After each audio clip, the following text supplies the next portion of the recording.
Show and Tell Boston After Dark. I'm here with my conservative, feminism, and sexually liberated panel, all females, obviously.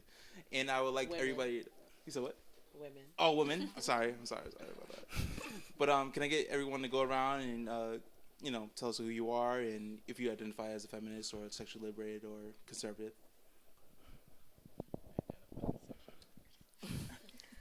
I'm Janaea. I go by Honey as my performance name. I am 25 years old, and I would consider myself sexually liberated or a feminist.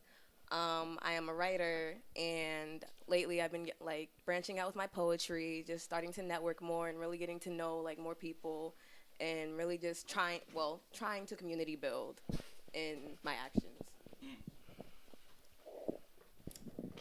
Peace and blessings. I'm Sapphire the Tigress. I am sexually liberated, and sometimes I'm a feminist, I guess. I'm not sure. And I do community organizing through my art, through my work. My business is called SOS by Sapphire. So I do workshops. I'm an ASL interpreter. I do body work. I'm expressing my body and exploring pleasure activism, things like that. So, yeah. And my pronouns are she, her. I'm lesbian, and I'm a performing artist, and I like to tell stories. I'm from Boston, Roxbury, and yeah, that's it.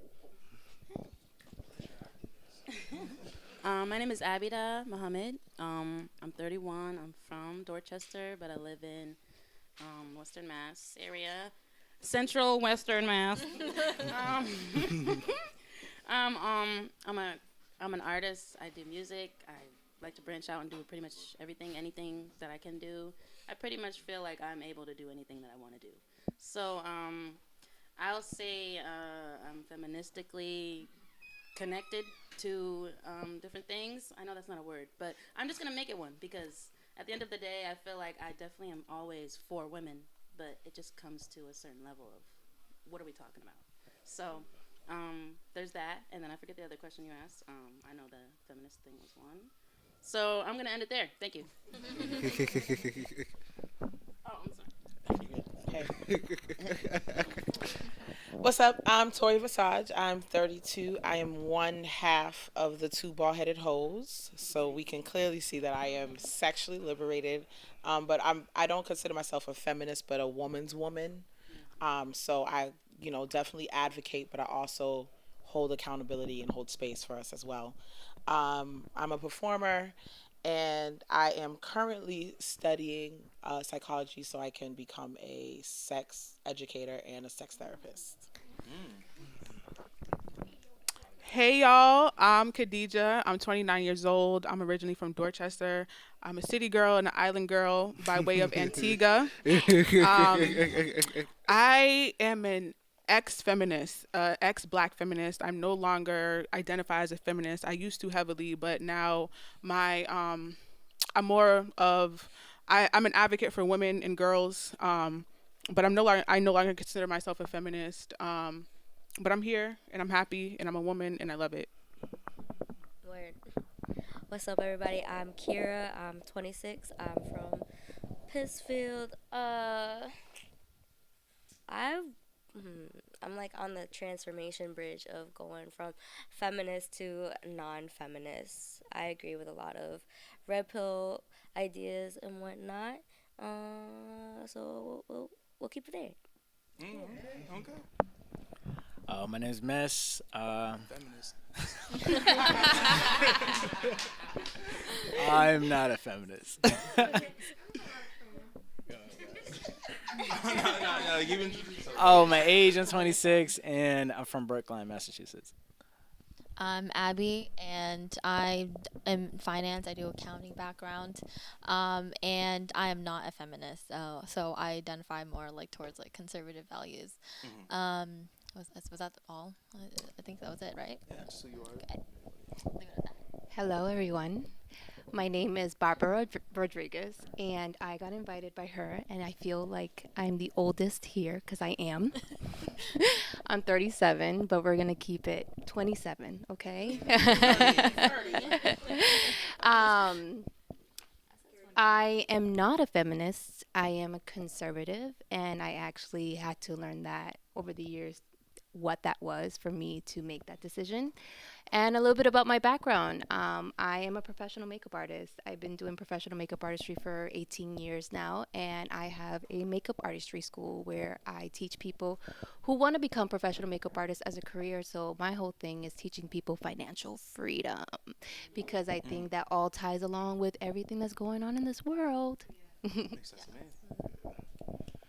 What it do, Boston? Come meet the family. It's your boy, Most Generous. I'm an artist, curator, actor, producer, the whole shebang. Let's get up into it. It's going to be a wonderful night today. And kick it off, Tata. Yeah. Let's get into it. So for those who identify as a feminist, can you guys, give us a definition? Like, what actually is a feminist? I know that's right. Just so we got the tea from the beginning. Actual definitions, factual. But I would like to correct myself where I did use feminist just because it is the easy label that we're using tonight. But the reason I wouldn't exactly consider myself a feminist per se would be because feminism was rooted in really just aiding white women, like helping them to uplift themselves in the society, and it didn't really help black women. I would say that I consider myself more of a womanist, where it's supposed to be like thank you. More intersectional. It's about race, it's about class, it's about gender, and how it all sort of ties into each other and the way things are like affecting one another. I feel like it's more self-reflective, where we can see where we're like our own faults and our own like personal lives as women and what we feel is going wrong with on our side, but also being realistic about what's happening around us and the actual obstacles that are keeping us where we are as black women, and how it might affect us in colorism and sexism and how it all just kind of interplays. What about? Yeah, exactly. Yes. I feel like, so I'm reading this book called Pleasure Activism by Adrienne Marie Brown, and there's a spectrum. I think that I don't really talk feminism because I'm a spiritual person I'm a spiritual being living a human existence.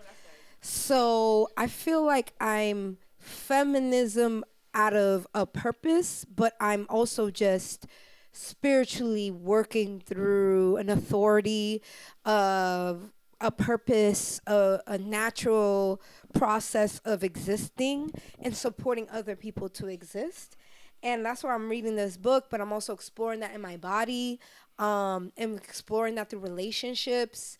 And like, I believe in sisterhood, I believe in women empowerment, but also like without the word man in it. I struggle with abusive, toxic masculinity, and things like that. So I'm even unlearning that myself. I have my own wounded masculinity. I think I have a masculine side that needs a lot of nurturing. And so there's a female, there's a feminine, there's a divinity that I'm working through, that I think feminism does have to maintain an existence for those who don't want to step into the spectrum, those who want to stay more into the womanhood, into the female storyline. I feel like I most relate to that and I'm most sacred to it, but I also believe in love to spirited energies, people who are both man and woman in their definition or duality of the masculine and feminine. So I'm figuring it out.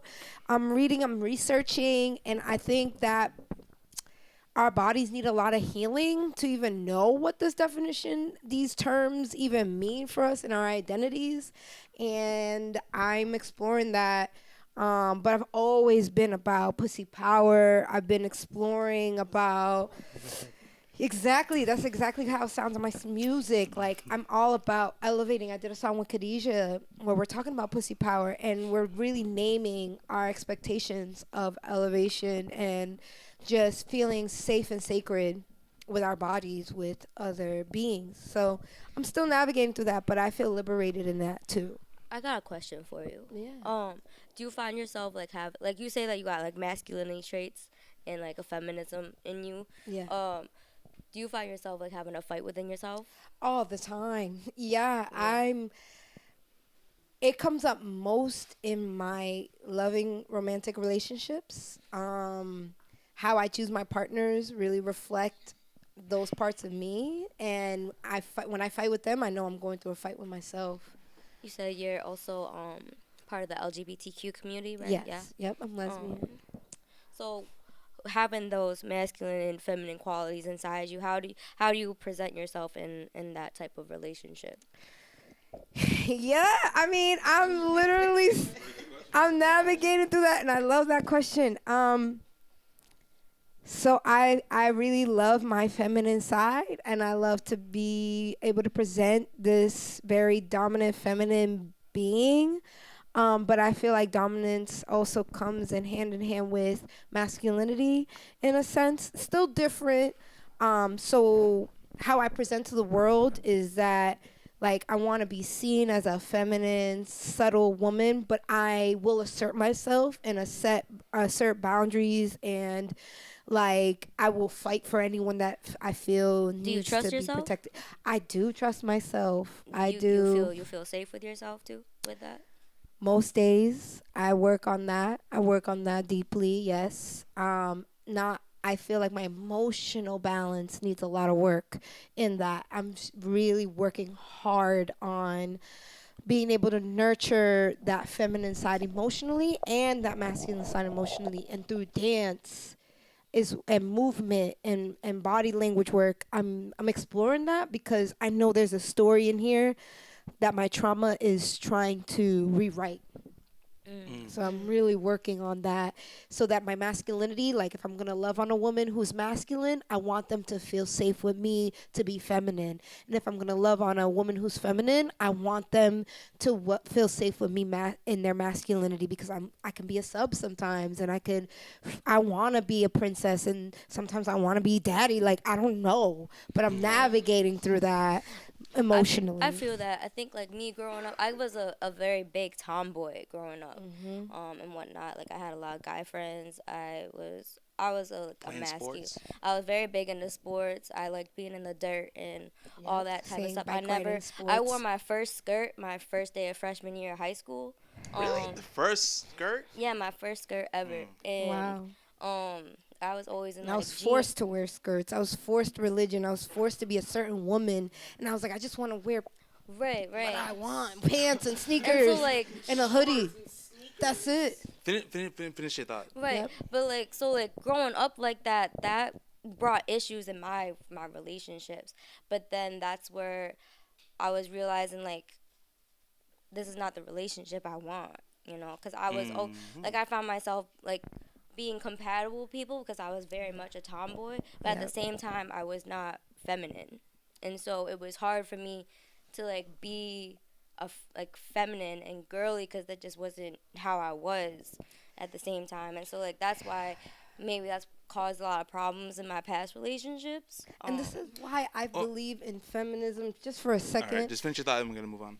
Feminism and submission is two different things, and I feel like a lot of feminism is like it's assumed sometimes that we are fighting to be submissive and safe, but really feminism is about being able sometimes for me is to be expressive. I send you respect because you're still navigating, exploring that, and you're aware of that, because a lot of people are trying to challenge you to be something that you're like, am I feminine enough? But really you have the power to choose how feminine you want to be. You have to feel safe too. But yeah. I want to know. So for the people who identify as conservative, like, why reject feminism? And also too, I want to ask after that, is what's the difference between sexually liberated and feminists in general. But let me go with that first question. I think that we have to define first like what feminism is like in our narrative and like this modern era, like what the actual like word means. And I think that the word like feminism is it basically means like equality for like the sexes, right? Like men and women. But in today's terms, and the reason why I reject feminism is because I believe that a lot of the narrative today, like in modern feminism, is that it rejects men. It's anti-men. And a lot here, like it's okay to be misandrist, but it's not okay to be misogynist. And like a lot of people like know the words like, oh, like they can blatantly call like a man to be misogynist, but they wouldn't even know like the opposite term, which is misandrist. And so when you're out here saying like, oh, like men ain't shit, like all of these things, that's straight up misandrist. But you don't call it you don't call it that. But it's okay to say those things and be misandrist, and no one calls you out on it as a woman. But as a man, if you said anything about a woman, like her body, anything about it, it's like they would already be like attacked. You're automatically misogynist. You have no opinion in this platform, and I believe that that's wrong. Yeah. Barbara, do you have anything to say? What was the question again? I heard her answer, but I want to, if you don't mind, asking it again. So it was why reject feminism? And this is not to put religion on nobody. I'm a Christian, and I learned about my identity through God, truly, because I had a hard past. I had a hard walk with doing things by myself, and when I established a relationship with God, I found my identity through Him. I knew exactly who I am, and if anything, I found my complete healing through that. I have to say that. So when I learned how God created a man and a woman, God created a man to be the protector. God created a man to be the leader. God created the man to be the covering for the house.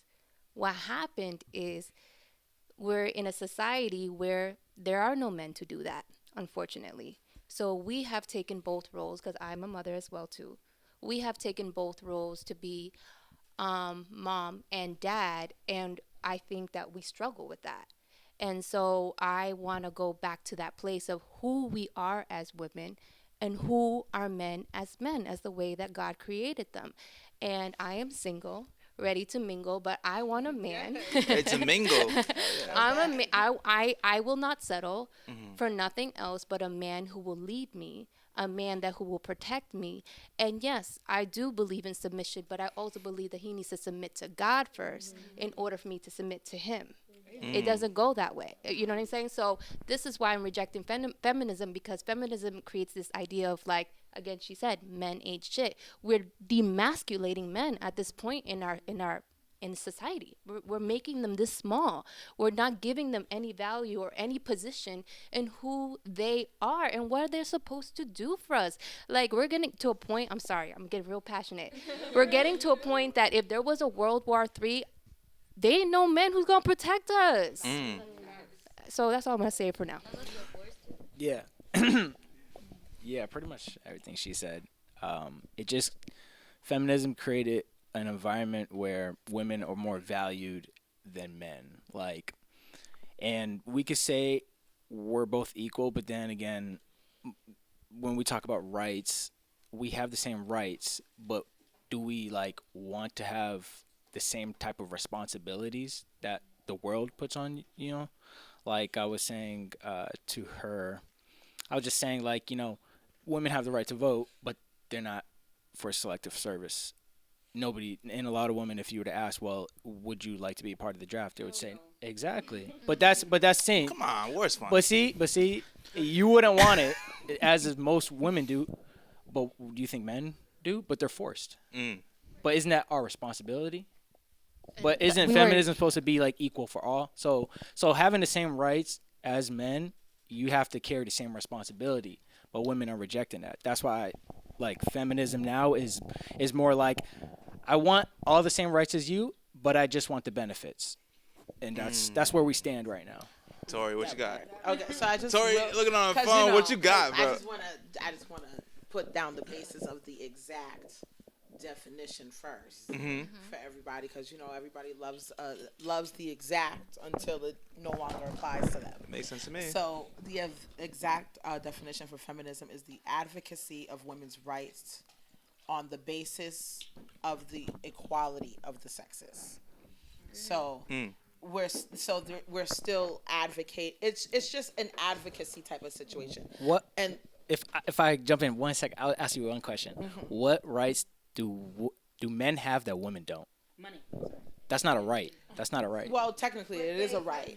Money is a right. So and then this is another thing that a lot of men do like to bring up as far as the women's right movement. The women's rights movement was a movement for women to have the ability to vote, for women to have the ability to work and make the same amount of money as men. Not the same amount. Equal opportunity, not equal outcome. Okay, equal opportunity and equal pay. Fight that nigga. Equal opportunity and equal pay. I don't want to interrupt. Sorry, I just. What you're interrupting? Hold on, let her finish. Go ahead. Equal opportunity and equal pay. So we can have the same opportunity to get the same job, but if I'm doing more work than you and you're getting a bigger paycheck than me, that's a problem. You know what I'm saying? So that's what women were fighting for, and that's what a lot of people failed to realize when it came down to the women's rights movement. It was more so on a financial and transactional type of situation, not necessarily everything else. Yeah. We just intertwined everything else and then made that but y'all had women's rights. Like, yeah, we did, but we also want to say in the things that happen to us as much as they happen to y'all. Like, we're all dealing with a situation right now where the government has literally taken advantage and taken hold of women's bodies right now, today, 2022. You know what I'm saying? And but because the women's rights movement was more so transactional, that's why they're able to make the laws against our bodies that they're able to make. Wait, for that statement about the government taking our bodies, isn't that like a voting system? I think they said it was like 50% of women said that they didn't want them absolutely. as well. 50% of white women with money who can go to the doctor and still pay their cash and have their abortions. Meanwhile, the urban women, the inner city women, the women that are still needing government assistance, the women that are still on food stamps, the women that are still on welfare, are the ones that are going to have a difficult time terminating a pregnancy, and a lot of those pregnancies are going to be at the hands of sexual abuse and sexual assault. Do you know how Planned Parenthood was started? Yes, absolutely. How was it started? What's the reason why it started? Sorry. Well, in my opinion, because that's how I felt like it was started. Planned Parenthood was started for women, by women, to be able to. Y'all can tell me when I'm wrong when I finish. No, of course, yeah. I don't want to interrupt. For women, by women, to protect women's right of choice where it comes to pregnancy. Am I wrong? Go ahead. I'm sure y'all gonna. I'm gonna tell you. So Planned Parenthood actually started as a eugenics movement. Correct. So Margaret Sanger was the founder of Planned Parenthood, and she was heavily against the population of Black people. So Planned Parenthood was kind of like a vehicle that was used to prevent Black people from reproducing, and especially Black women. And so they put a lot of they placed Planned Parenthoods within urban communities, and when Black women got pregnant, they say that the most dangerous place for a Black baby is inside the mother's womb. So it actually started as a way to population control, because there were too many niggas and they didn't want that. And so that was the birth of Planned Parenthood, if you will. And then they use sort of like this women's movement and birth control and having access to birth control kind of as like the Trojan horse to kind of disguise the actual motives for Planned Parenthood. Did y'all hear me? Did y'all hear that? No, we heard it. Okay, good. And I just wanted to share my story because I was actually very much a feminist. I used to call myself a Black feminist thought. You know what I mean? And it was kind of like a double entendre, like a black feminist intellectual, but also a black feminist hoe, like that hoe over there thought. So Kind of thing, right? what were you doing that made you a feminist? I was heavily indoctrinated. I was going to a predominantly white institution, a very liberal institution, and there was a lot of feminism, and we had black feminists, and I was reading Audre Lorde, and I love Audre Lorde. I was reading Patricia Hill Collins, who actually wrote the book Black Feminist Thought. And don't get me wrong, black feminism gave me a particular lens in which I could view the world, right? And were you saying like I hate men?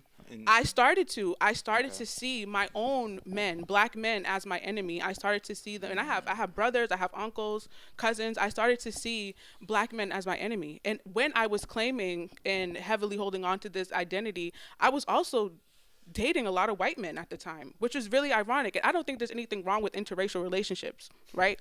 But the hypocrisy is, I was saying that white men and white patriarchy and blah, blah, blah, blah, blah is my enemy, and I'm oppressed by white men.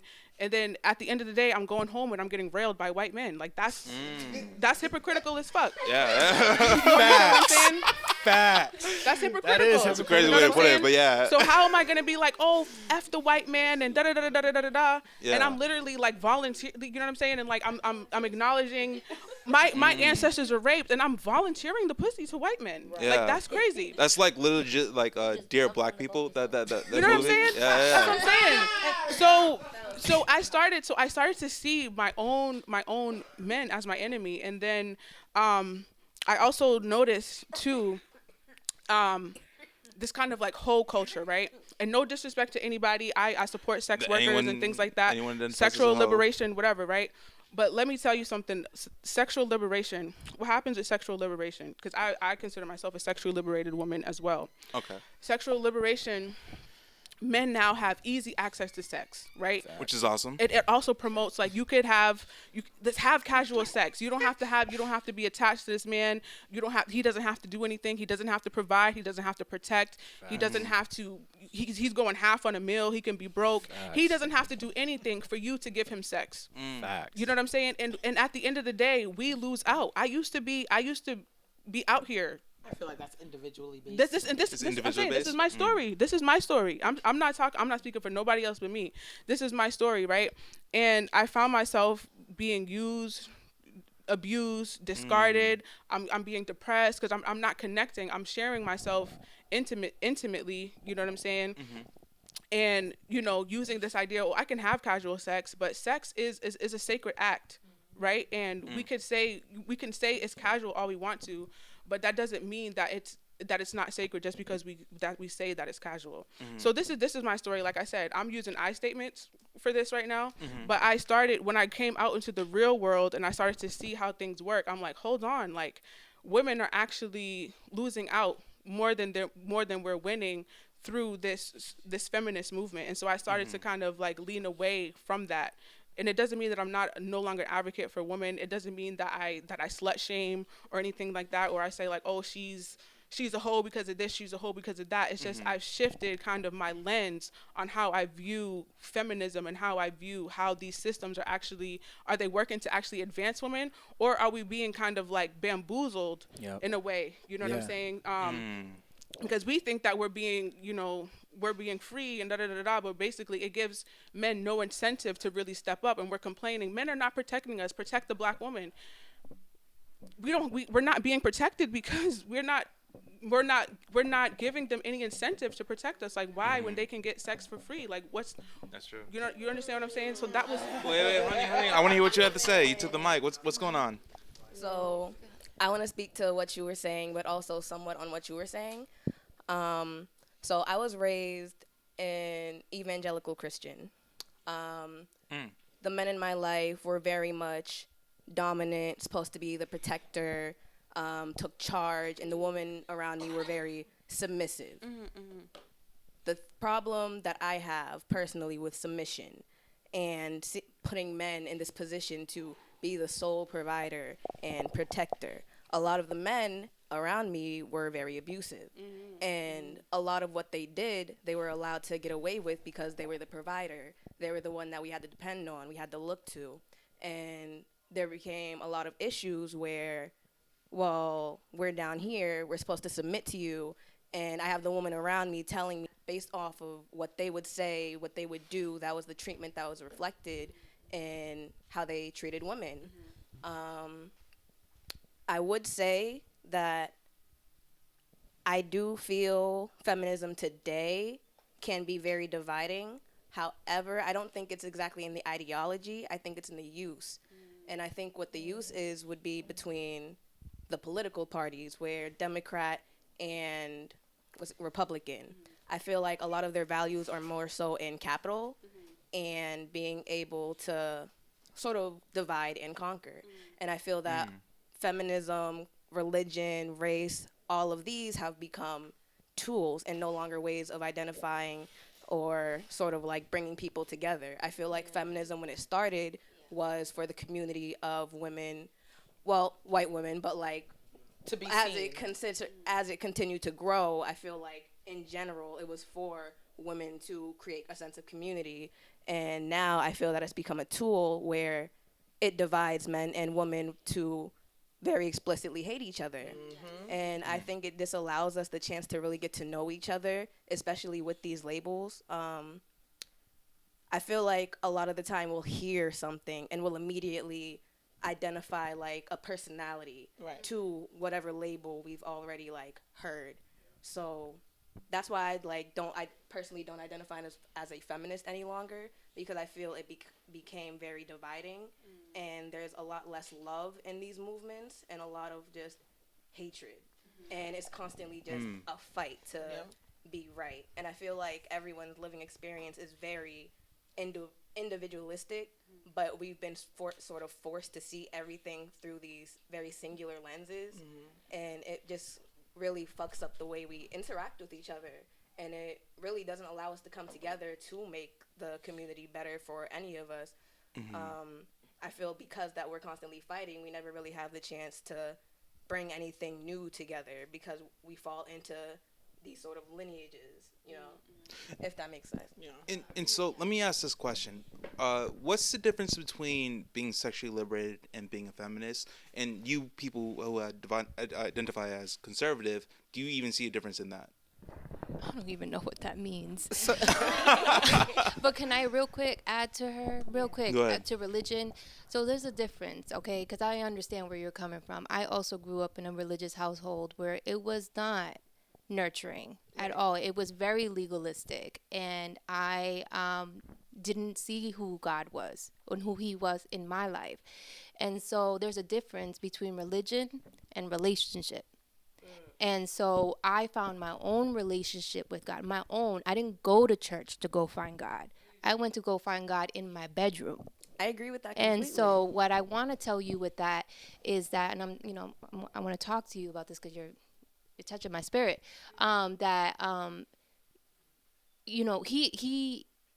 I'm telling you, when you allow yourself to be open intimately, because I think that's the issue with us women, is that we're so closed off because we've been so hurt and we've been so damaged, and men are literally have been a bad example for us growing up. I know that you guys know this because we all grew up in the inner city. I'm sorry, but unfortunately that's what the environment calls for for men not to be men.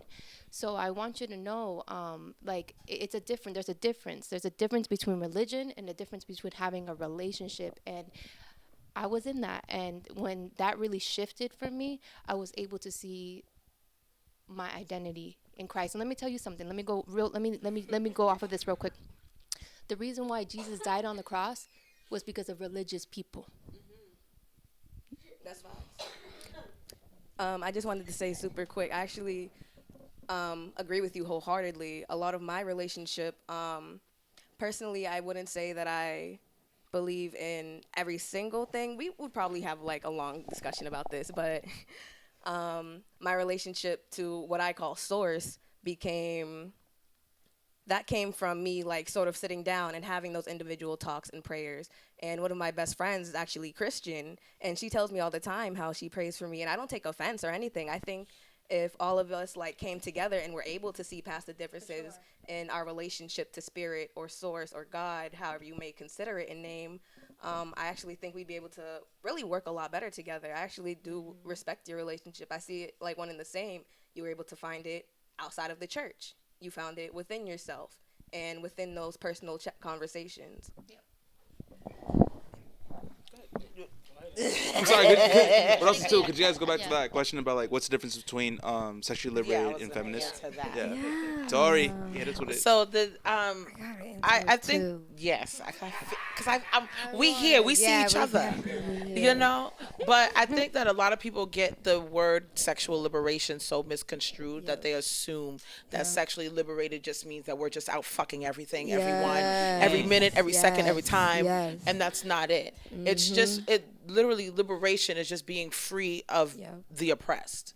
It's being free of being oppressed of whatever it is. So there's been a long line of, especially with Black women, that our vaginas is for two reasons and two reasons only: to breed and man satisfaction. That's it. So you can be liberated without giving your pussy to everybody. You can be liberated without being a sex worker. You can be liberated without having casual sex. I firmly believe that sex is a sacred act. And I am somebody who I'm not in a relationship, but I'm not about to save myself with nobody either, because I have needs. And I have those two people. Hey, shout out to those two people who we have built that relationship, that friendship, and we are able to be honest and open with each other and be safe with each other. The friends with benefits? Absolutely. Okay. And they don't forget about the friend part. You know what I'm saying? We got the benefit. The benefit is great because I get mine, they get theirs. It's great. I love them wholeheartedly, and they love me back. And they will protect me at all costs. Yeah. So, you know, that's why, like, when people be like, oh, I need a, when I get introduced to other men, when they're like, yeah, I'm just looking for a firm of benefits, I'm like, no. I'm just trying to pipe. Like, because I already know that intention is not, because when I ask, what is a friend with benefit, it always ends up being a sexual thing. But they're never able to give the friend part. And the friendship is still a relationship. Hear her? The friendship is still a relationship, and it still requires boundaries. It still requires love, respect, all of that. And I feel like, you know, in my personal experience with the friends that I do have, who we do share intimate moments with each other, they are able to respect me as a woman. They protect me as a woman, as a Black woman, and I can go to them with my issues and go to them to be soft and vulnerable and be a woman.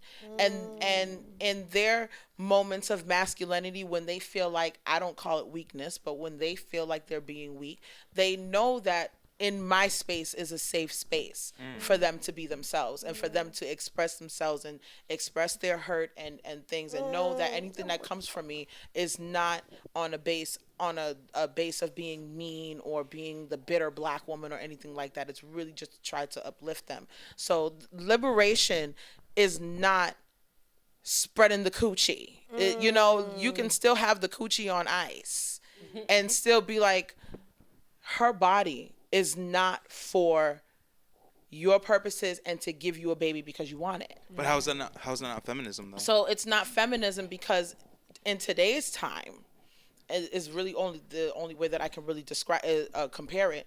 In today's time, feminism falls under submission, and everybody already has a preconceived notion of submissive. So they think that feminists are supposed to be like, oh, y'all are the women's women and y'all stand for women, but when man comes in the room, it's time to shut the fuck up. No, I disagree. I disagree. Hold on. This is my feeling.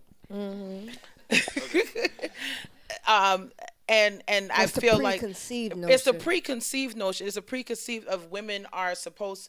I feel other people have feminism and sexually liberated together sometimes. Okay. Right. So it's like, oh, I'm a woman's woman. I'm a do and I'm a fight for women, whether you're right, wrong, or in between. I'm fighting for you. So if you want to be a hoe and put your shit out there, do that. I feel that way. Do that. That's on you. That's an individual type of situation. But I feel like a lot of people either feel feminists are a woman's woman until a man steps in the room, or feminists are women's women all the way around and we can do no wrong. Yeah. So some people wanna know how to respond to separate. Some people don't know how to separate when they're their own. They're just their own individual entity, and there's no comparison. Can I respond? Okay, yeah. Absolutely. Yeah, so I guess my question to you is like with your relationships with the friends, why do you not see like a romantic relationship with them? Because I am not ready to be in a romantic relationship. And That part. if you were to find yourself in a romantic situation, like someone who's willing to be a romantic partner, do you not think that that would be an issue? Absolutely not, because we communicate. We have an open line of communication where everybody is entitled to how they feel, and everyone is free to express how they feel. And we are adults in the situation. Like I told one of my friends recently, who is also on the same type of time that I am, we're just not ready in this moment to romantically give ourselves to anybody right now. If he was to go and find himself someone that isn't me, I'm cool with that. I'm okay with that. We have that relationship where it's like, I love you, I want the best for you. If I'm not the best for you, I'm just not the best for you. And that's taken a lot of time and healing from my own self and my own relationships that I've had, where I've been in a point where I know the relationship is not working, and I'm still begging this man to stay or this woman to stay, or I'm in a relationship where I'm like, I need you out now, and they won't go. So I've been in both. I've been standing on both ends, where I can now say to myself, if somebody that I love, and loving and in love is two different things. What's your definition? So love is just loyalty, honor, and respect of the person. In love is a romantic type of situation. Do you think that love is a choice? Huh? Do you think that love is a Yes. choice? I think love is a choice. Absolutely. Okay. I think love is a choice. Absolutely. Hold on. Wait a minute. Wait. Yes, I would like to jump in on this. I think Yes. love is. A power. I think love is general, and who you choose to love is a choice. Yeah. So I think that, like, I love people. I don't care who you are, your walk of life, your religious views. I'm not Christian. I'm not a Christian woman, but I love all people. Yeah. I'm not a straight woman. I'm pansexual. I love anybody can get it. I love all people in general. You respect me, I respect you. I respect your views. You respect my views, whether we agree, disagree, or indifferent, whatever. That's the same thing as disagree. I'm sorry, I talk to myself a lot. But I give basic respect. And I feel like love in general is basic respect. In love is a deeper, for me, a spiritual. I want to jump in. Go ahead. Go ahead. Yeah, let's go. Because your girl know that spiritual love all too well. I'm loving everything that everybody's saying. I feel like with you, you got like a goddess in you that no matter what gender, whether you call him or her, you are tapped into the goddess, your higher power. And I think that love is willingly tapping into your higher power. How you express it, how you be it, your radical self-love is very crucial to being alive every single day. How you like touch yourself, how you nurture yourself, soothe yourself, how you allow yourself to be angry and release is such a powerful experience, and it's so sacred. And for me, like, I have so much to say, and I feel like I don't know how else to say this, but as a lesbian, I emphasize on that, not because I unchoose men. I think I have two younger brothers. They are the reasons why I can even give men grace in this world, in existence in this world. Because they are doing what I believe is the absolute best in their lives to be the best male versions of themselves.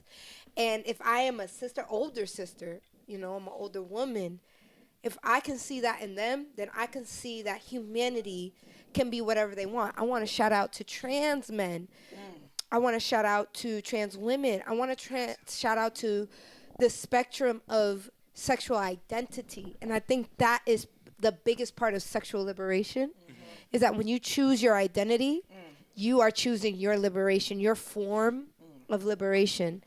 And for me, I feel most liberated with women, and I feel the most challenged with women. And I choose that every day. Yeah. Because I'm like, I could fuck this nigga. I could look him up and down and be like, all right, here you go. Soothe you for the day and keep it moving. Let me just jump in. Just because you heard them talk about being sexually liberated. So you guys as conservatives, would you still consider them as feminists, even though they said they're just sexually liberated, but they're not feminists?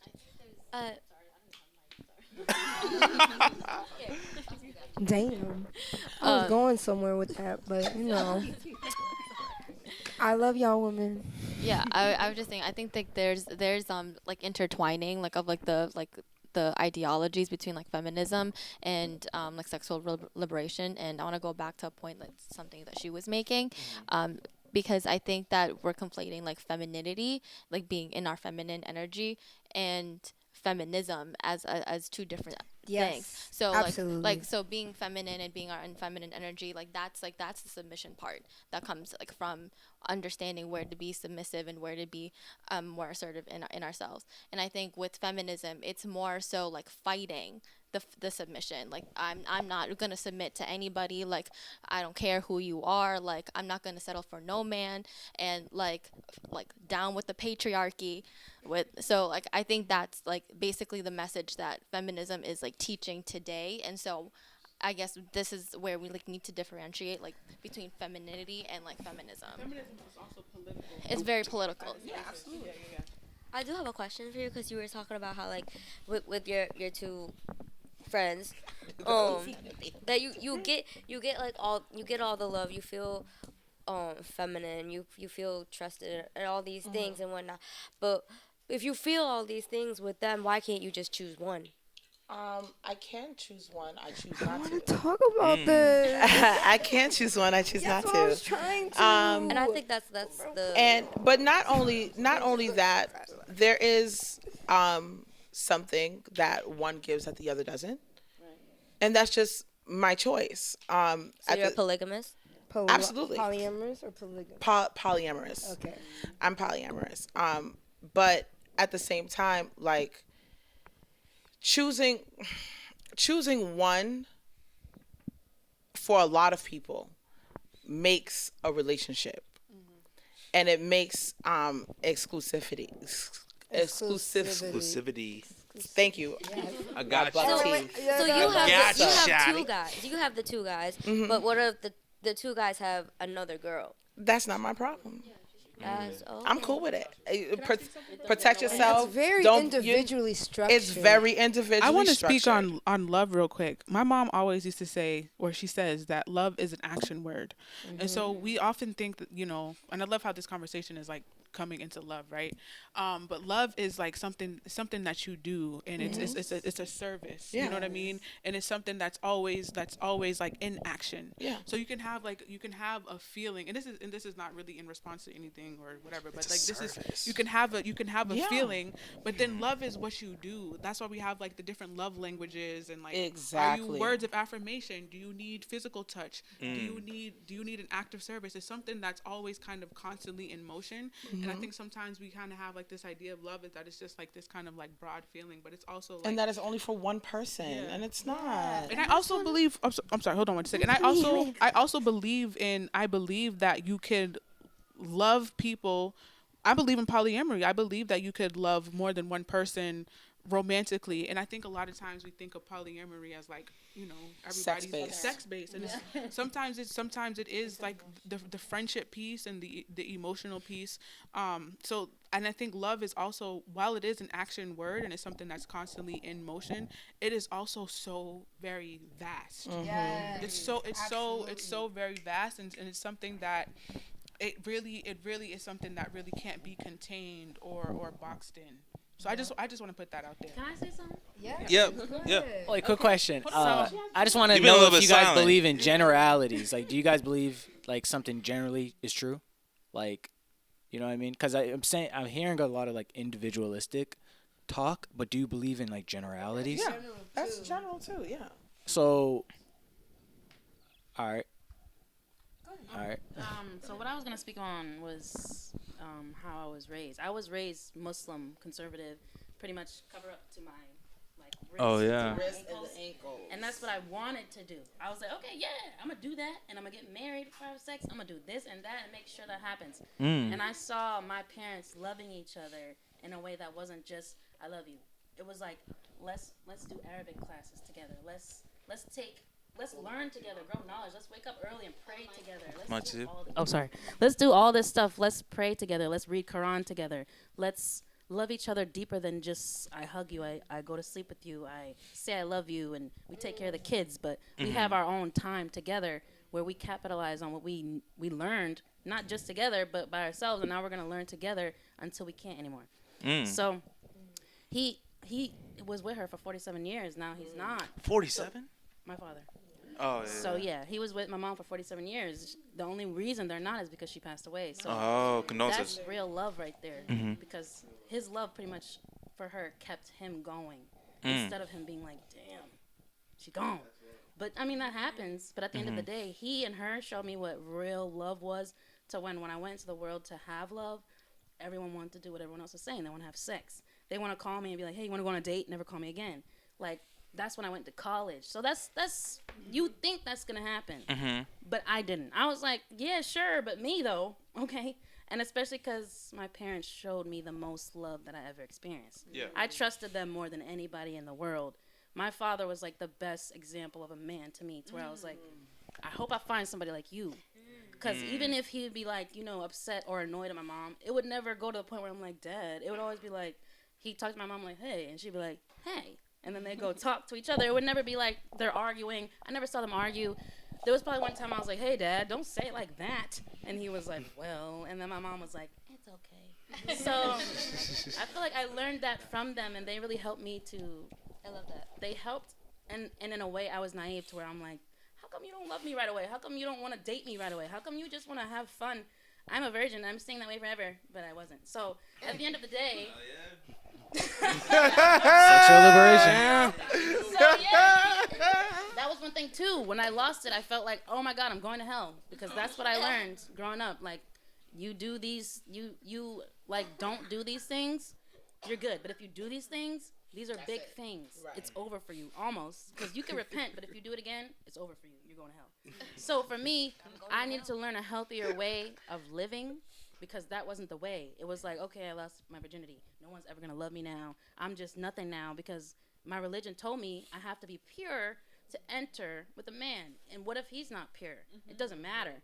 So in my religion, I was shown different ways of how men were, but my father showed me the best way. So sometimes I saw men who were too controlling in Islam. And that's kind of a given. But I didn't expect that. I'm like, I'm going to find a good Muslim man eventually. But a lot of times it was like that. It was like, be submissive. Do this. Okay, are you ready to get married yet? Not yet? Dang. So it's like, no, I'm not that way. So for me, I turned into spiritual, because there's a lot of things, and I respect Islam deeply, but there's a lot of things that it wasn't going with my energy. Yeah. So for me, I had to go find my own way, and that's what I pretty much did. But I still keep in my head what I saw from my parents, because I still respect that, and I feel like that's what I was supposed to see. Because then once I left my house, I saw a bunch of fuck niggas. And I was like, okay, this ain't my daddy. My daddy wasn't like that, so I ain't doing that. Right. But at the end of the day, I'd be like, I'm going to call my brothers, like, because you ain't going to talk to me like that, okay? So it would be a lot of things that happen like that. And I'm just like, I don't get it. How are my brothers and my dad like this, but men are acting like this? Yeah. I know it's not all of them, though. I know there's a group. And this is a big-ass group who I keep meeting. So I know there's a whole world. And so, yeah. I'm going to let most go. Even though I definitely want to ask what's a respectable body count, but... Oh, Jesus. Please don't ask that question. Oh, God, please body count don't. What is a body? No. Body Nothing count to doesn't do with exist. It feminism. doesn't Tell exist you. anymore. You can't even ask for body count. It doesn't exist. Listen. You don't count how many people you have sex with unless you really from virginity to marriage. It don't count if it wasn't good. Get out of here. Get out of here. No, just It don't count if it wasn't good. you created a fucking monster, man. All right. If it wasn't, All right. So it didn't happen if the dick wasn't slapping. all right. One mic. It didn't happen if that dick wasn't slapping. Okay. All right. So I have a question. So, do you believe that chivalry is dead, or do you think that it has changed in a different form? It has changed. Yes. And it's a struggling form in its transformation. Okay. I So think it's changed, but I don't think it's dead. I think chivalry is dead and women killed it. Oh, I think chivalry is dead. Yeah, And women so- need to bring it back alive, and we're doing our best. wait, what type of women kill chivalry? Oh shit! Wait, do y'all agree? Do y'all agree? Feminist. Take me out to dinner if I pop it right. Mess, be nice. Yeah. Be nice. No, don't nobody nice. It goes off of what. No, because I think No, it's fine, there's a because right way to that's say why I was that, invited. though. Yeah. It goes off of what she was saying. Khadijah was saying, sorry. I mean, what? I don't need to take you out no more. I can go halves on it. And I don't even gotta take you on a date. I could just smash. Individually based. Sexually liberated women, then all women are like that. Because you see a few. Oh, I'm sorry, my bad. So you see a few sexually liberated women, and then you feel like, oh, all women. This is how I'm going to No, treat I them. don't see a few. I see mean, all, I a can lot. see the women that are. We're in front of your face. I can see the women that like choose a certain type of guy. Like you say, you keep on running to the certain type of guy, but there's that big ass pool, but you're not picking from the other guys. How do you get to the other pool though if you can't find it? You can't Well, swim you have there. to be a reflection of what you're looking for. That part. True. So why That's true. couldn't you take me out if I'm a reflection of being wine and dined? If I like to be taken out, why? Because you're a be feminist. Sexually, no. So we gonna have fun this date, But that right? don't 50-50. mean It's shit. 50-50. It's 50. It's 50-50. Actually, I want to say Go, let her finish though. I want to hear her. I want to hear the rebuttal. that I have been wine and dined and popped my pussy Every at time. every time Every with the time. right people. And it's really the struggle with that person to show care. Because if you're just whining and dining me as a transactional service, you're not seeing me for my confidence, for my ability to feel safe and open my body to you and treat you with the grace of my sexuality, my presence, and see it beyond a wine and dine experience. Well, It's just what all I wild can to say me is how men are not taking any accountability for chivalry and that we're the ones that killed it. When in guys actuality, killed it. like You wanna pay if half on we dates. know as sexually liberated women, if we know what it is that we want as liberated women, okay? If y'all would just know the actual definition of liberation and not assume that all sexually liberated women are just trying to give pussy, then y'all wouldn't treat women in general the way that y'all treat them. At the end of the day, if the sexual energy is there, if I want to fuck you, I'm gonna fuck you. Period. If I want to fuck you, I'm gonna fuck you. Period. But I require, regardless of how you may feel, I require a certain standard or a certain way to be treated. Period. That So part. my sexual liberation has absolutely nothing to do with not being treated like in y'all's minds care, and like with a woman care. with care.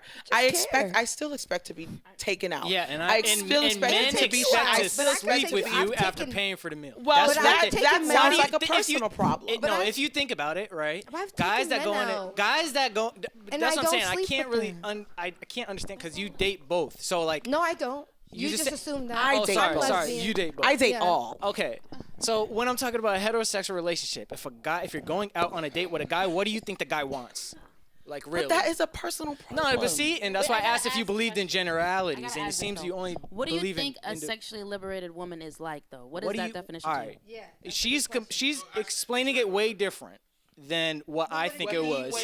And sexual liberation is what it is. It's you're sexually giving yourself up No. without But what if you're without just anything showing in your return. skin? What if that's You're sexual showing- liberation? You just show your Bro, that's skin. not it. That's not it. Okay. That's No, such because a- you guys are that's a- separating that's a sexual from very- liberation. No. And she's explaining liberation, which I agree upon it. If you're liberated So- to do what you want. So put in the sexual part to that liberation. The So you're sexual- free sexually to do what you are want sexually without the... liberated. Let's take a moment and say you are sexually liberated as a man to identify as a man, a masculine, That's heterosexual liberation. That's man. true choice of what And you you're want to do. liberated to choose that. That doesn't mean That's you're a putting part your of dick in my liberation. face. Like, I'm a woman who is sexually liberated to be a woman in my identity, and I'm not putting my pussy in your face. I'm just choosing to be identified as a sexually liberated woman in this identity. So that definition that you have in your mind is really limiting to the identities that other people choose to how they liberate themselves Do you in the think world. women on OnlyFans are sexually liberated? Yes. Yes, I am. Okay, so those type of women get those type of results. They're But not what are get- the results you because need? because those women that are sexually liberated, they want traditional men, and traditional men take them out, wine and dine them. This is traditional. You expect that from a man because you want a traditional man, but not being a traditional woman.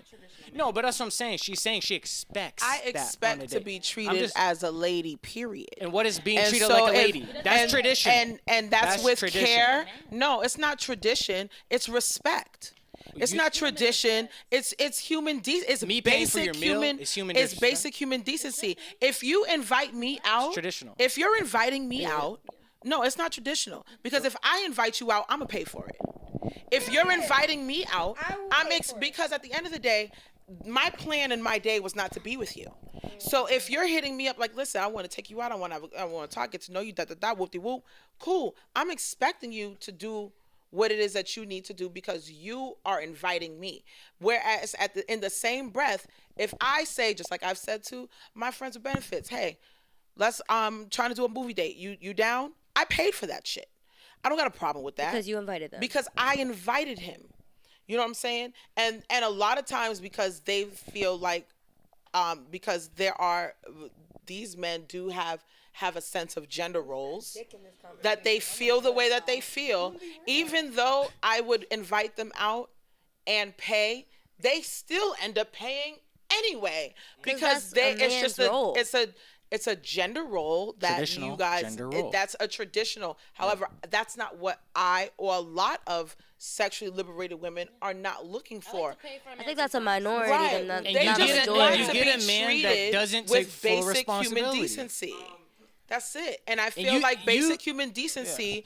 Basic human decency is there's always a stipulation on basic she say human before? decency when it comes to women. It's like, oh, you're sexually liberated and you're OnlyFans, so all I need to do is give you some penis. No, you still have to respect me.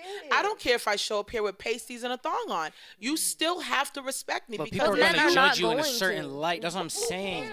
And but I understand. Listen. Let me finish my thought. Who cares? And I believe, who cares? But the women that's doing OnlyFans can't complain that men are treating her this way. I can and I will. But you're doing something that is repulsing men. Is it? Because y'all pay for it. Is it repulsing? Y'all pay for it. It repulses the men that you would want. That's what I'm saying. No, it doesn't. I'm not saying you personally. I'm just saying. I'm not saying. Y'all listen, buy it. Y'all pay for it. Those are the guys you don't want.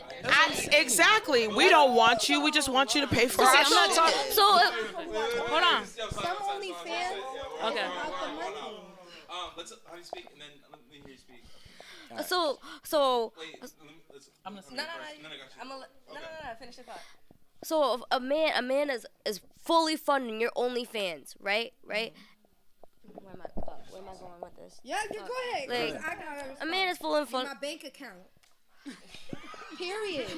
Period. And you respect me enough to sustain my life because I got. But he bills don't to want to fucking be with pay. you though. That's okay. I don't He probably mind wants that. to be with you, she but you might don't want to accept be it with too. him. Do you know how OnlyFans works? I don't have one, so you know what? No, I don't. I'm I not didn't saying ask if you had one. I OnlyFans said, is do you know how it specifically works? for that, but obviously when somebody says OnlyFans, yeah, that's what I'm Y'all saying. assume what y'all assume because the then- media so the media let me has know. So advertised enlighten me. OnlyFans as a sex work type of situation. That has the what- connotation that's- of it. Yeah, I get that's it. what the media has advertised it is. It's not only that. However, do sex workers get on it and make their coin? Absolutely. What was it popular for? That's what I'm just saying. The media advertise it as a sex work site. If Is that what it is? No, they do more on there. No, There's I people get with it. Listen, cooking. There's I people get with it. cooking shows on there. There's Yeah, people with but dance let's be classes on real. there. There's people with makeup, Do you makeup love artists. yourself? Do you? Do But you see, have, this is like, as this. a man. Yeah. Do you love yourself? Oh no! It's fine. It's fine. Like I'm not getting personal. Is that I'm a not. personal attack? No, I can answer the question. There was a question that was posed, right? And I wanted, like, I don't know. What was the question? Was chivalry dead? Yes. Yeah. This is And what I just- stems the and this is what- conversation. Yeah. But I think before we go back to it, honey has something to say. So let's hear what she has to say. I mean, it low-key goes back into it. So right now, I feel like everything that we're saying is in assumptions. Right now, everything that we're going off of is in the not even the definitions. We're going off of what we see in general in the media, and that is the argument right now. The situation with sexually liberated women is in choice. It is in your choice and in your boundaries and how you assert yourself. That is it. It is not about sex. It is not about fucking. It's not about only sex work. It is about your choice and whether or not you feel safe in those choices. That's really what it comes down to, safety. Whether or not what you're doing, you have the safety to elevate. You have the safety to have your body not being violated, the safety to not be abused. That is where sexual liberation lies, not in men taking me out in a transaction and now we expect to fuck. If that's your mindset, that is you as a misogynist. No, it's just That is a expectations. misogynist Well, she mindset. expects men to pay for it. And Listen, I correct just me. say take Correct her me. out. Listen She here. did- Correct to be me. fair, Correct she me if did I'm wrong. say- I just want to. What? You mean about what she was saying about you or about you yourself? No, she said expectations came out of her But mouth. that's in her individual, said expectations on the. Yeah. I said expectations on the invite. That's what I said. I didn't say. Let me tell you something. And I hold myself to those same expectations as somebody who is a sex worker. I do not expect all men to pay for my shit. Let me make that 1000% clear. If you know that I got to only, but, if you know that I have an OnlyFans and you're hitting me up for sexual content, I'm expecting you to pay for it, because if I'm not charging if I'm charging everybody else, baby, you're getting charged too. There's nothing different about you. But when we're speaking on a romantic type of situation, or even just on a platonic friendship type of relationship type of situation, if I am reaching out and inviting, I am going to make the incentive to make sure that our night out is on me. And I'm expecting that if you invite me out, that it's on you. Now, if we have a conversation, because communication is key, if we have a conversation that I get the dinner, you get the tip, or we're going Dutch or whatever, then that's the conversation that we have. But it's not, the expectation is upon invitation. And that's honestly in today's time, because there's a lot of women who make their own money. There's a lot of women that run their own businesses. There's a lot of women, even today, and statistically speaking, more women make a lot more money than men do today. So, And what are the results they getting? That's what I'm saying. but if your results is only carried to love, relationships, and marriage, we have to not forget that there are people that don't want monogamy. There No, are I people get it. that That's what I'm don't saying. don't want romantic anything. So a lot of, and what I'm hearing, and I could be wrong, but what I'm hearing is, well, what are you getting out of that romantically? If I choose to not be in a romantic situation with anybody, and I'm happy with what I have going on right now, and I'm thriving in what I have going on, and these men that I deal with are affirming me the way that I affirm them. They're coming to me with my love language, which is words of affirmations and gifts. Gifts being number one, because I love things, and a lot of people get that misconstrued because they think that they have to spend hundreds of thousands of dollars on me when they could literally write me a poem and mail that shit to my motherfucking mailbox, and I will save that shit forever and ever and ever. I still receive those same things that still make me feel whole. Let's not. I don't want to be personal. That's what I'm saying. Like I'm But trying to there's make a people general like that. argument, but we're taking it too personal. That's what Well, I'm trying to say. I'm It's saying that's why it in a sense of I don't want to combat what you're there saying. are women that way. Barbara, So I'm gonna touch on love and sex real quick. So I am saving myself for marriage. I have made that decision, and that was a very hard decision because I told God how. Wait, you've been abstinent for like how long? I'm 37 since I was 33 years old. Woo! Okay. Wait, Okay. 5 years? Let me do some 4. advertising. Sorry, my math. And made remain 4. Man come, the man of God come now. Anyways, with that being said, and you know what? I'll wait if I have to wait longer because it's an obedience thing. Okay. So, anyways, but let me go back to sex and love.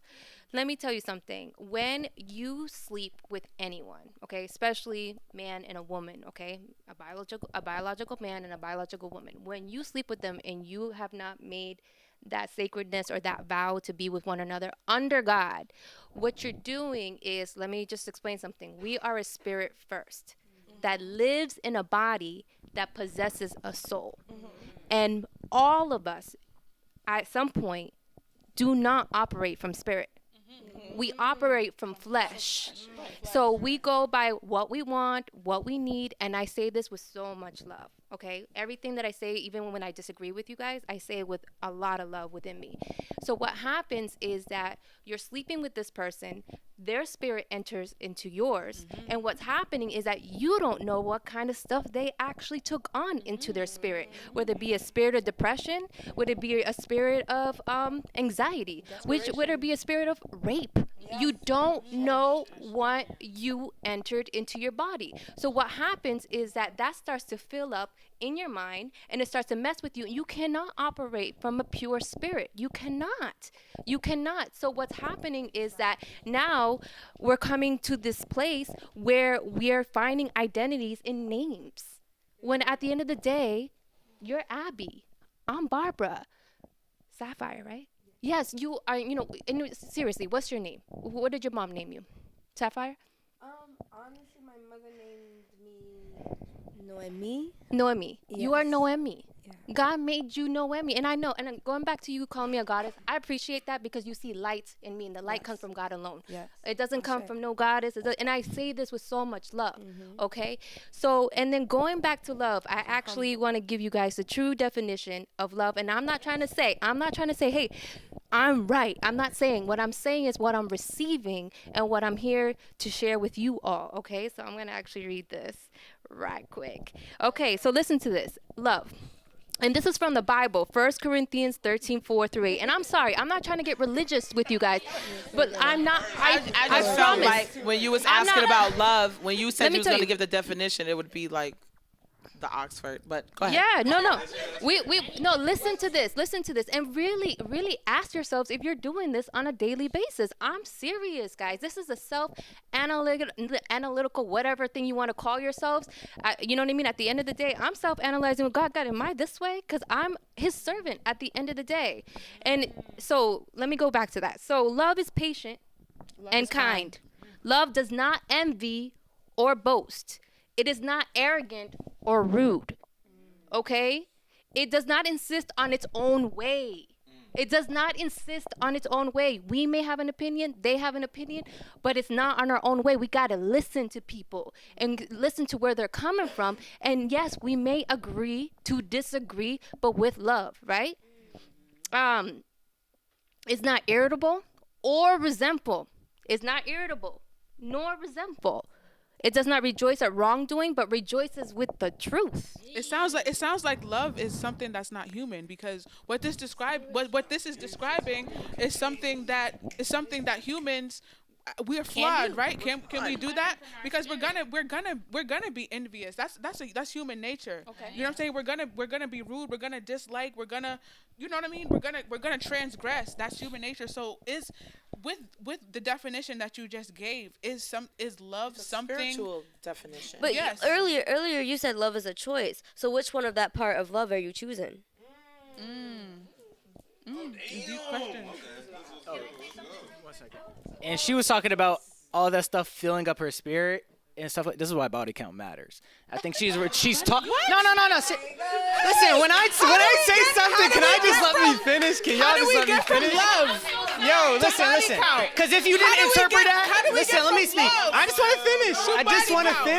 just want to finish one sentence without getting like crazy. I'm sorry, I'm not trying to do that. I just wanted to know if you know your body count because you keep talking about it. Listening to her. And she was saying the spirits is filled with you, and then by the time you get to the right one, you're filled with all these spirits, and it could be repulsive. And no, but it's serious. It's just filling up her spirit with different things. And she was saying, and that's what body count is. Because every time you sleep with a man as a woman, you're pair bonding with him. But what about y'all? We do not release that. Wait. Are you saying you don't get her spirit in you though? Like her, are you saying that her spirit doesn't go? Sorry. Wait, but I do not like this. I do not like this. You can't say that women release it and men don't, and then when someone tells you scientific fact that y'all can, that y'all can, then you say at a lower rate. You release it either way. It's released. If you want to be honest, Okay. Can you not release it with a woman too? Even though we have women to women? conservative values, I have to disagree with you on what you just said. As far as you two, you know what I'm saying. And I say this with love, because at the end of the day, in order for us to even be healed, we have to realize the body count. Okay, we have to know the body count, and let me tell you all something, because or whatever, Yeah, whatever you want to call it, right? Whatever you want to call it, because I had my days. I've definitely slept with a lot of people, and let me tell you something. I felt drowned. And I just didn't know what it was, and there was an avoidance. And the only way that felt like I would replace it is by having sex with someone else. And let's go back to the whole me being a Christian. I learned that there was a place where you had to deliver yourself from that. You had to deliver yourself from that. And so what I had to do is, I feel this is crazy. I'm getting super transparent, but there was a sermon that I heard, and I had to deliver myself from every person that I remembered that I slept with, because I needed that out of me in order for me to be readily prepared. Men are subject to sexually transmitted demons as well. Have you ever heard of a succubus, an incubus? Men are subject to those things as well. And also, when men release themselves, you're releasing so much energy. Have you ever heard of semen retention? Is that something that you practice? Has anyone ever heard of semen retention? Don't need Semen retention. It's when you don't ejaculate, because there's so much energy from your root chakra all the way to your crown chakra, that when you're releasing your soul. So men are also subject to the. I never said they weren't. I'm not saying they weren't. Because we're talking about conservative values, which I see and which I have that lens, right? And so we have to understand that there's complementary. Men and women are not, opposing. We're complementary to each other, right? So the same things that I'm subject to as a receiver, men are also subject to that same thing too. So I just want. So men and women are the same essentially. I'm not saying that when. I'm saying essentially. Let me ask a question. Because pleasure is pleasure. Pleasure is an experience that needs to be handled with spiritual sacred grace, respect. Pleasure is a privilege to the human experience. So pleasure could be, I'm standing naked in my own apartment, touching myself and feeling enough. Pleasure could be, I'm inviting someone in and having them witness me and them getting pleasure off of me being at that experience. Pleasure is no definition between man and women and this and that and the third. That's why I love being queer. But you don't feel like you lose a little bit of yourself with every person that you be with? No, because I feel like I gain a lot from the person I've been with.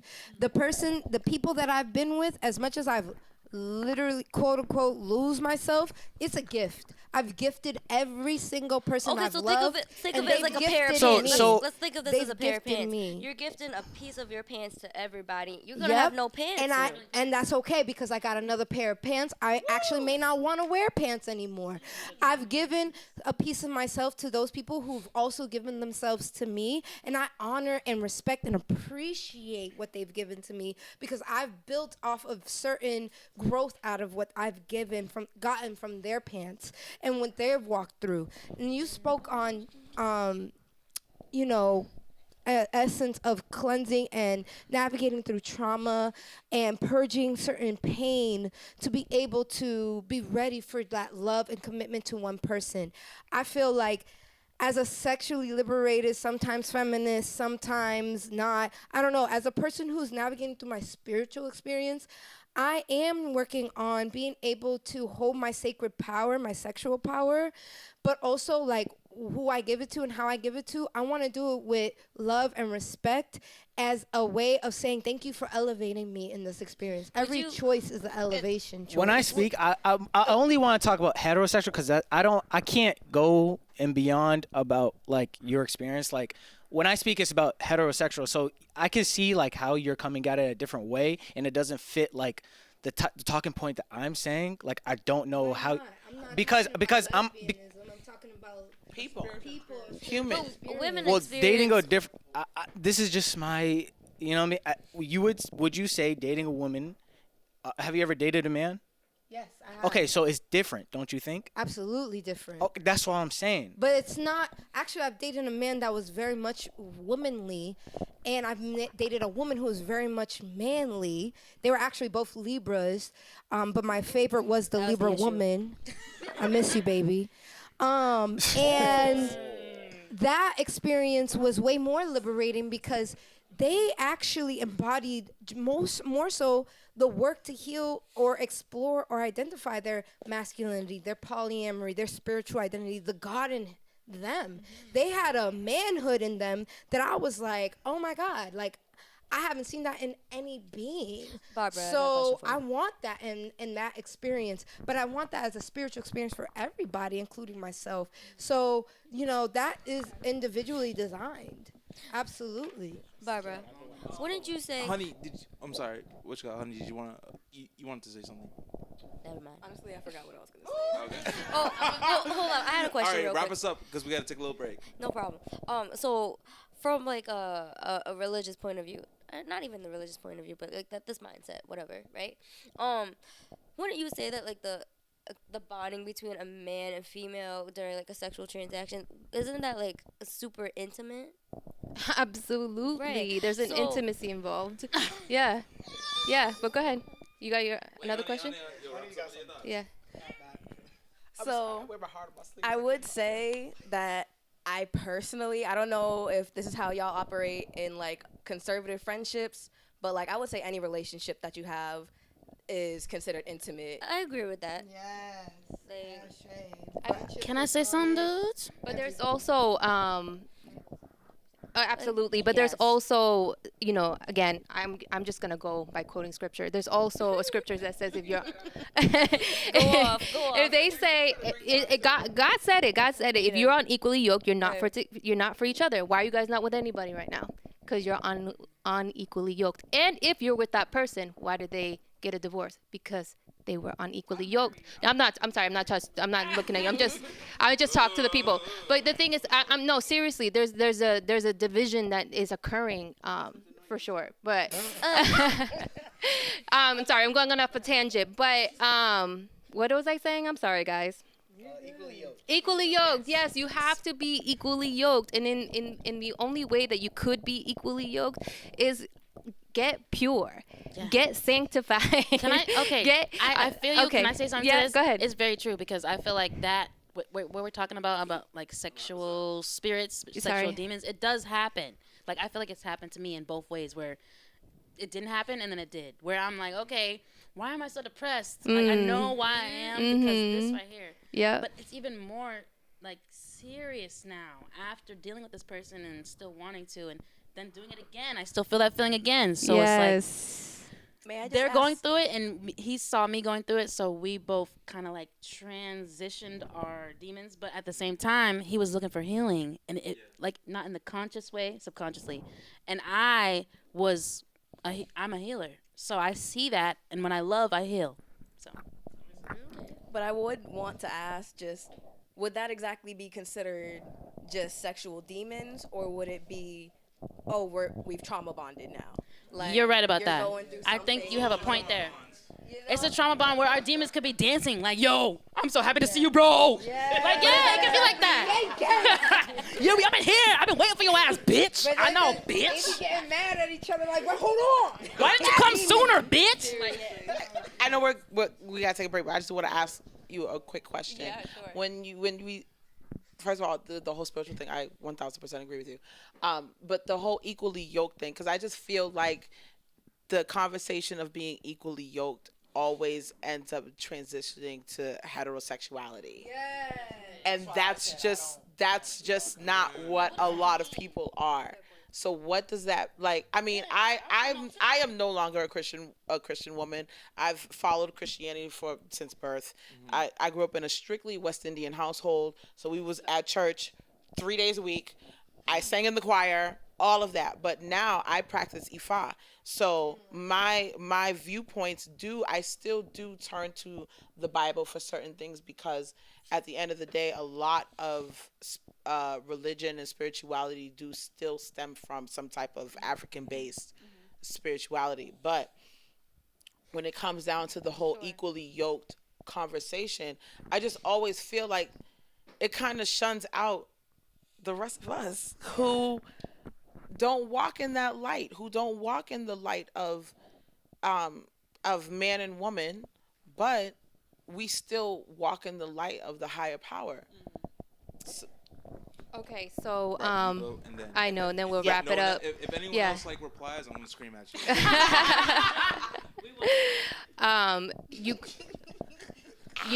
You go back to the Bible because there's truth. I just want to let you know that. You may, have another thing that you practice or have a religion, but you still go back to the Bible because there's truth in that, or complete truth in my perspective. Real quick. Oh, sorry. So,